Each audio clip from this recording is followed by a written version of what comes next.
These lovely costumes I for a few knew it.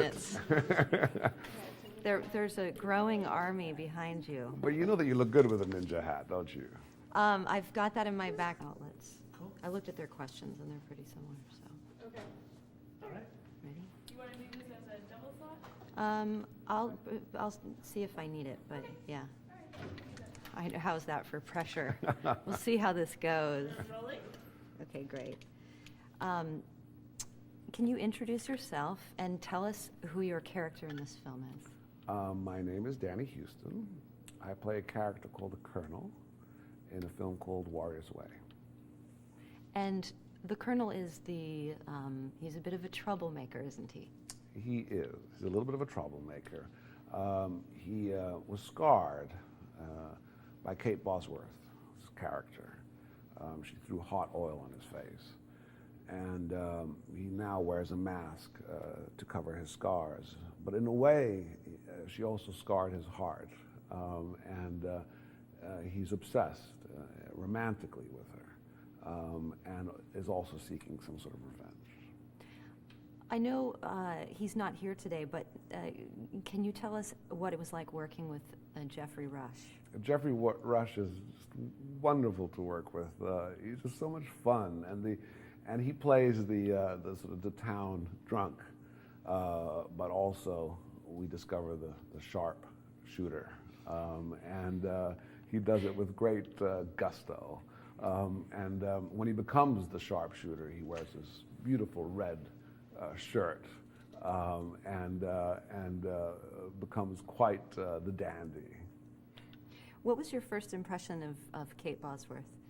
Well, I knew Kate prior to this, so my continued impression of Kate is one that she likes to roll her sleeves up and get dirty, and she has fun, and she's athletic, and a very dedicated actress, and also, I'm happy to say, a good friend. Well, she has said that for such a wicked character, you're actually a very nice guy. So we'd love to know, are you more wicked or more nice? I wouldn't believe a word that Kate is saying. I mean, I have to ponder the fact that why do I play all these bad guys? There's got to be something there. I can't be that nice, can I? What was, in terms of training for this role, how physical was it for you? And did you learn a skill that you didn't have prior? Well, as a kid, I did Taekwondo, and I can do some quite high kicks. I'll show you later.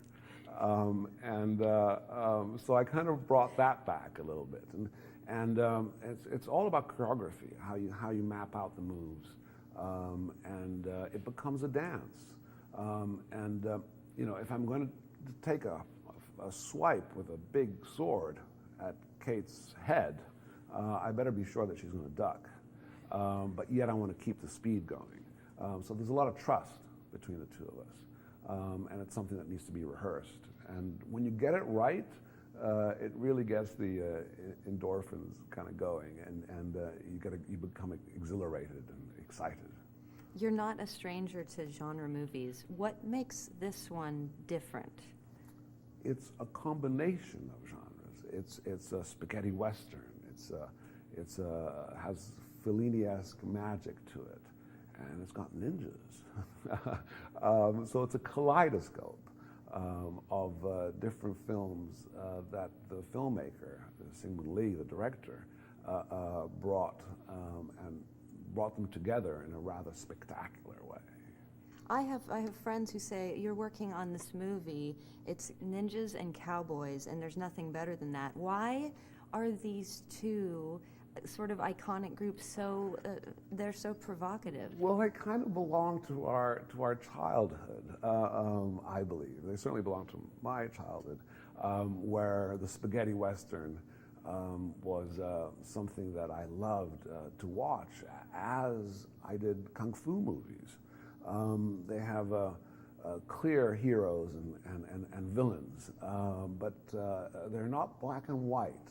There's a lot of edge to them, and yet they're fables, and usually at the core driven by love. So you have an army behind you. You can choose. You have the sad flutes, you have the hill riders. Who do you pick? I will pick the pink dress. I don't know if you can see it behind me. Can you or not? You can't, but we'll refer to that off I'm screen. afraid to turn around in case the ninjas may leap out at me. She just slunk away in the corner. Did she? was Oh, very you know, shy, a that's little what she bashful. does. That's what she does. Okay, great. Well, thank you so much. You're welcome. That's nice to meet you. Formally, on camera.